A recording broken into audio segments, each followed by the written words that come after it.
Hello, my name is Jeff Williams, speaking to you from the orbital outpost we call the International Space Station.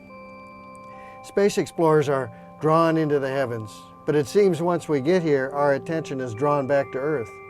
This unique vantage point brings an endless panorama of natural beauty and awesome grandeur that is found in the world below. Our national park system is often called America's best idea, and from low Earth orbit, it's not difficult to understand why. Many of the large-scale parks are easily seen from the space station. Their rugged beauty and unspoiled terrains reveal a geographical landscape as diverse as America itself. And the smaller parks, although often unseen from space, are every bit as significant and crucial to the overall landscape and timescale of American history and culture. My affection for the national parks began when I was a child.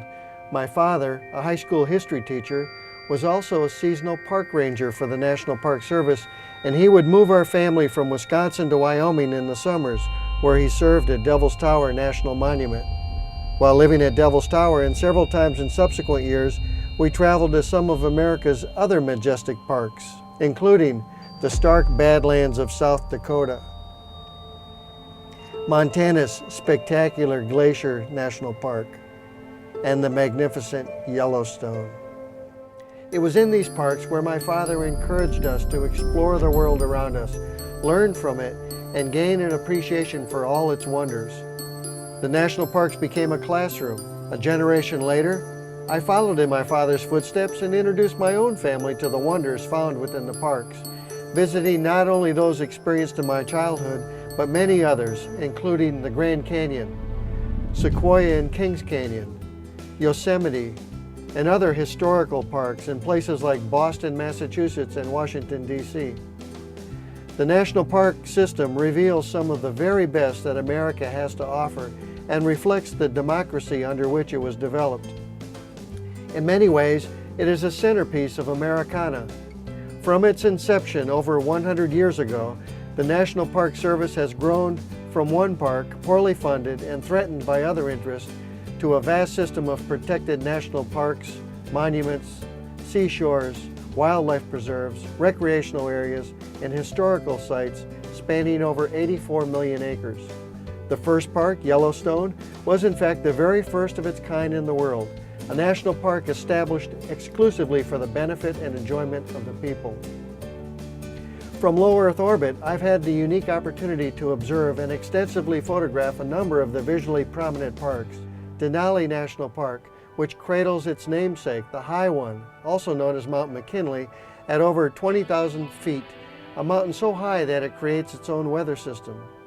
Overwhelming in scope and beauty, the Grand Canyon exposes a majestic gash into the earth up to 18 miles wide, a mile deep, and an incredible 277 miles long. The Grand Teton National Park provides us with one of the most striking mountain ranges in the world, rising above the valley of Jackson Hole. The National Mall in Washington, D.C., and its own spectrum of unique sites and memorials, gives preservation to our culture and the history of our great nation. The enormous Wrangell St. Elias National Park, which includes 9 of the 16 highest peaks in the United States, where glaciers and volcanoes lie side by side across a 13 million acre landscape, and rivers of ice flow into the Gulf of Alaska. Hawaii Volcanoes National Park, where active volcanoes produce rivers of molten lava, and ecosystems range from fertile tropical forests to barren deserts. Death Valley National Park, one of the lowest, driest, and hottest places on Earth, with a surprising beauty and grandeur of its own. Crater Lake National Park, featuring a distinctive lake formed in a collapsed volcano. At approximately 2,000 feet deep, Crater Lake is the deepest lake in the United States, with arguably some of the most pristine water found on Earth.